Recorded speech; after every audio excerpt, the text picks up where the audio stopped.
दुनिया में बेस्ट आर्टिस्टों में नाम कमाने वाले धर्मशाला के अंतर्राष्ट्रीय चित्रकार मुकेश थापा आए दिन अपनी अनोखी पेंटिंग के लिए जाने जाते हैं, जिनमें की सबसे खास पेंटिंग एक दाढ़ी के बाल से तैयार की गई है, जिसे अभी तक 4 देशों द्वारा इनाम से नवाजा जा चुका है। साथ ही ये painting Limca book of record में भी दर्ज की गई है। मुकेश थापा अभी तक राष्ट्रीय अंतर्राष्ट्रीय स्तर की अलग अलग कैटेगरी में 23 खिताब अपने नाम करवा चुके हैं। नमस्कार, आप देख रहे हैं अनंत ज्ञान टीवी और मैं हूं आपके साथ सोनाली।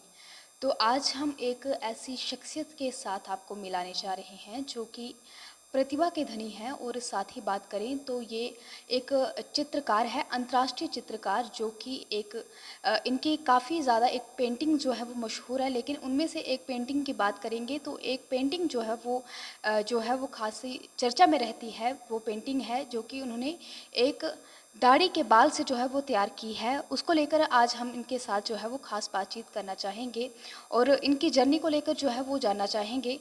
तो सबसे पहले सर, आपका बहुत बहुत स्वागत है अनंत ज्ञान में। नमस्कार जी। सर, सबसे पहले आपके हमने जैसे कि बताया है कि एक दाढ़ी के बाल से आपने जो है वो पेंटिंग तैयार की है। कौन सी वो पेंटिंग है, थोड़ा सा उसके बारे में बताएं।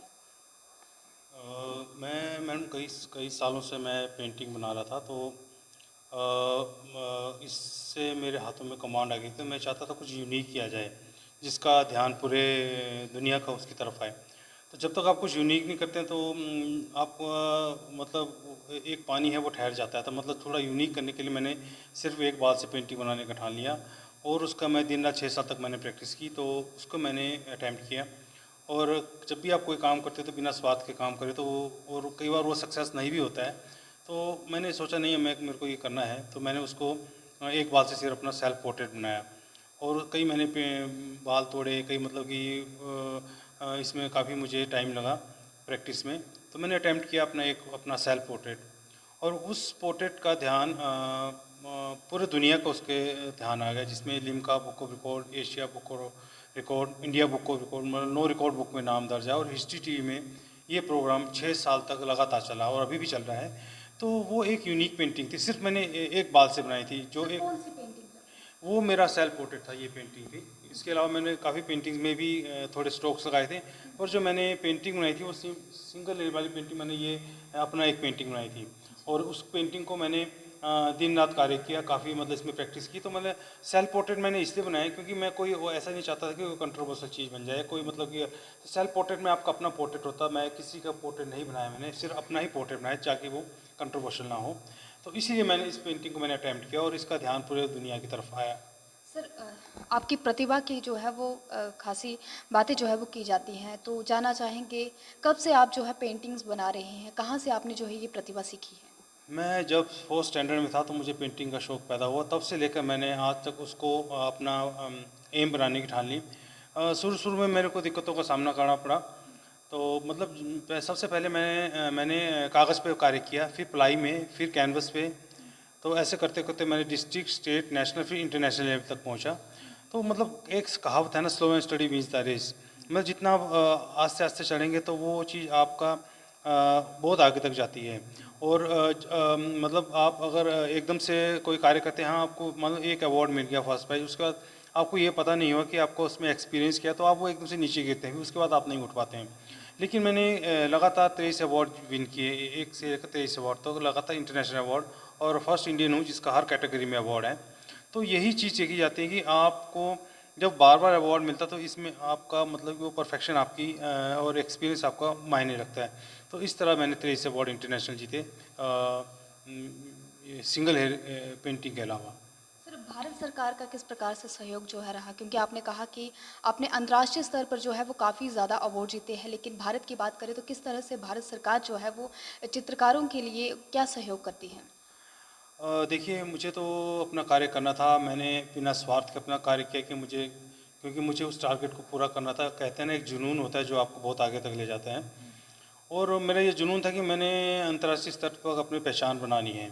तो अभी देखिए, इतने अवार्ड हैं मेरे पास, और काफ़ी वो है मतलब कि नाम तो गवर्नमेंट जो है मतलब आर्ट के में कोई इस तरह का मतलब कोई पॉलिसी वगैरह नहीं बनाई है आर्ट की, पर मुझे तो कार्य करना है। और जैसे फ़ॉरेन में आप देखते हैं कि कई पेंटिंग्स होती हैं, जैसे मोनालिसा की पेंटिंग, तो उनको प्रमोट किया जाता है। वहाँ पर लोग अब वही चीज़ अगर फ़ॉरेन में जाए तो उस चीज़ की काफ़ी वैल्यू बन जाती है। तो इंडिया में इस चीज़ की कदर क्यों नहीं, क्योंकि उस तरह का मेंटल लेवल चाहिए।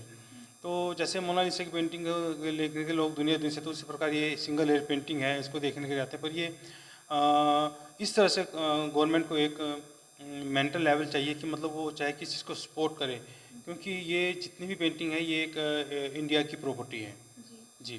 सर, जानना चाहेंगे, अगर भारत से बाहर की बात करें, कहाँ पर आपके जो है एग्जीबिशन जो है इंटरनेशनल लेवल पर जो है लग चुकी हैं अभी तक? मेरी 3 एग्जीबिशन यूएसए में, सैंता फी, न्यूयॉर्क और नॉर्थ अमेरिका, विस्कॉन्सिन में 3 पेंटिंग लगी है। और ये सब पेंटिंग इंडिया की तरफ से लगी थी मेरी, जिसमें मेरा नाम भारत की तरफ से आया था। तो इसके बाद मैंने टोटल 23 अवार्ड, हर कैटेगरी में अवार्ड मैंने विन किए हुए हैं। जो अब तक की पहली इंडिया में पहले आर्टिस्ट है जिनका इतना हर कैटेगरी में अवार्ड जीता गया है। क्योंकि हर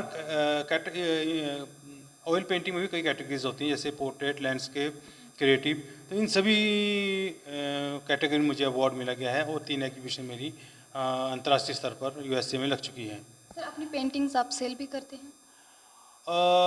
मेरी पेंटिंग्स की प्रिंट्स काफ़ी जाते हैं, मुझे सेल आउट मैं नहीं करता हूँ, क्योंकि अगर ये एक बार सेल हो जाएगी तो अगर आपको अच्छा दाम मिलेगा मान लो, पर वो चीज़ प्रॉपर्टी वो ख़त्म हो जाएगी, क्योंकि ये चीज़ें हैं, ये प्राइसलेस हैं, इनकी कोई कीमत नहीं है। इनको आप जितना भी अनुमान लगाएंगे तो ये एक प्राइसलेस चीज़ है, और ये एक धरोहर है जिसे कहते हैं। तो अगर एक इसको बेच दिया जाए तो ये दोबारा आपके पास नहीं आए, तो इसलिए मैं इनको सेल आउट मैंने नहीं किया है फ़िलहाल। और इसको इनकी मैं प्रिंट्स द्वारा सेल करता हूँ जो होटल्स वगैरह में लगते हैं। और अगर कभी अभी तक तो चलो ठीक है, मतलब पर आगे का अगर इस तरह की नौबत आई तो मुझे पेंटिंग सेल भी करना पड़ सकता है। पर यह है कि मेरी पेंटिंग्स के प्रिंट्स जो है वो हर होटल्स में जाते हैं, और ऐसे इस तरह से मेरी इनकम जनरेट होती है। सर, अगर आपकी पेंटिंग्स के प्रिंट्स की बात करें, सबसे ज़्यादा कॉस्ट किस पेंटिंग की मिली है जिसको लोगों ने बहुत ज़्यादा प्यार दिया हो या बहुत ज़्यादा पसंद किया हो अभी तक?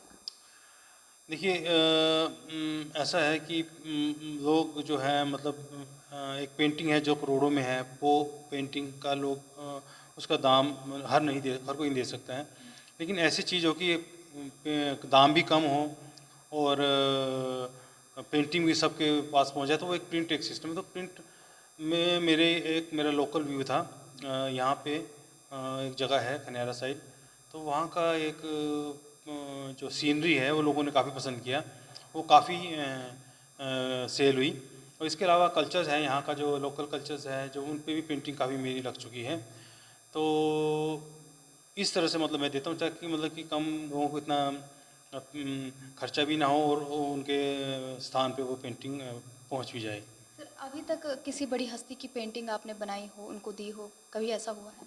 जी, जब मैं स्ट्रगल कर रहा था तो मैंने पेंटिंग अमिताभ बच्चन जी को दिया था, सलमान खान को दिया हुआ मैंने, हमारे जो पूर्व प्रधानमंत्री थे मनमोहन सिंह जी, उनको मैंने भेंट किया था। तो उस तरह से मैं काफ़ी पेंटिंग मैंने गिफ्ट किया, मुझे इतना याद भी नहीं है, पर काफ़ी मैं कर चुका हूँ गिफ्ट पेंटिंग। हाँ, वीरभद्र जी को मैंने दिया था, उनका पोर्ट्रेट स्केच, सॉरी उनके पे ऑयल पेंटिंग दी थी। और भी कई हैं वीआईपीज़ है जिनको मैं दे चुका हूँ, और कई वीआईपीज़ जो है वीवीआईपी हैं, उनके स्थानों में भी ये पेंटिंग मेरी लग चुकी है, उन्होंने खरीदी हुई है पेंटिंग मुझसे। तो कहने का मतलब ये है कि जब मैं स्ट्रगलिंग के टाइम में था उस समय मैंने पेंटिंग गिफ्ट की थी, पर उससे मेरी पहचान नहीं बनी, क्योंकि वो तो चलो मैं गिफ्ट कर रहा हूँ, वो तो कोई भी कर सकता है, लेकिन मेरी पहचान मेरी अपनी पेंटिंग से हुई। तो यही पेंटिंग मैंने कुछ सेलिब्रिटीज़ को मैंने भेंट की हुई है अपने स्ट्रगल के टाइम में। सर, जानना चाहेंगे कि चित्रकार के लिए सबसे खुशी वाला पल क्या होता है? चित्रकार का सबसे ज़्यादा खुशी का दिन वो होता है जब वो कोई पेंटिंग्स बनाता है, और वो पेंटिंग और सबसे मेन चीज़ है कि पेंटिंग का जो समय है, तो वो समय जो है वो मतलब एक जल्दबाजी का नहीं होना चाहिए। अब मेरी पेंटिंग को 6 मंथ लगे हैं, 6 महीने पेंटिंग को लगे हैं। तो वो पेंटिंग में इतनी डिटेलिंग है कि आपका मन खुश होता है, नहीं कल की जो मैंने मेहनत की थी वो आज वो रंग ला रही है। अब मतलब वो चीज़ आपकी फिर आगे जितना मेहनत करेंगे उतनी वही पेंटिंग आपके बाहर जब नॉमिनेट हो जाती है, तो एक आपको इंटरनल खुशी होती है, नहीं आज मेरी मेहनत रंग लाई। सर, चित्रकारों के लिए क्या संदेश देना चाहेंगे जो इस फील्ड में जाना चाहते हैं, उनके लिए क्या आप संदेश जो है वो देना चाहेंगे अपनी ओर से? देखिए, चित्रकारी एक ऐसी चीज़ है जो काफ़ी लंबा समय ले लेती है आपका।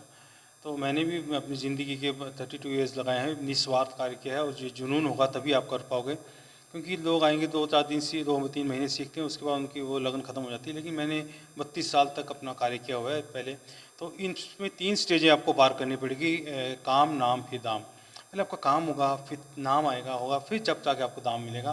तो उस समय आपको कोई भी टेंशन नहीं होनी चाहिए किसी भी तरह की, तब जाके आप कामयाब होते हैं। और ये एक और कहावत है, तन मन धन, मतलब तन मन धन तीनों होना चाहिए। तन मतलब आप काम करने में लगाएंगे अपना, और मन उसमें लगाएंगे, और उसमें धन भी लगाना पड़ेगा। तन मन होगा, धन नहीं होगा तब भी नहीं होगा, तन धन होगा तभी, ये तीनों चीज़ मिलेंगी तभी जाके एक कलाकार सक्सेस हो जाता है, हो सकता है। और सभी से यही मैं कहूँगा, जितने भी कलाकार हैं, कि अपना हौसला ना तोड़ें और अपने कार्य को करते रहें। और जितना आप कार्य को करेंगे उतना ही आपके काम में इम्प्रूवमेंट आएगी। और आस्ते आस्ते आस्ते आस्ते आस्ते आस्ते आपका काम इम्प्रूव होता जाएगा, स्टेप बाय स्टेप। एकदम से काम कभी इम्प्रूव नहीं होता है, ये काफ़ी समय लेती है। जी धन्यवाद सर। धन्यवाद जी, आपके चैनल का बहुत बहुत धन्यवाद।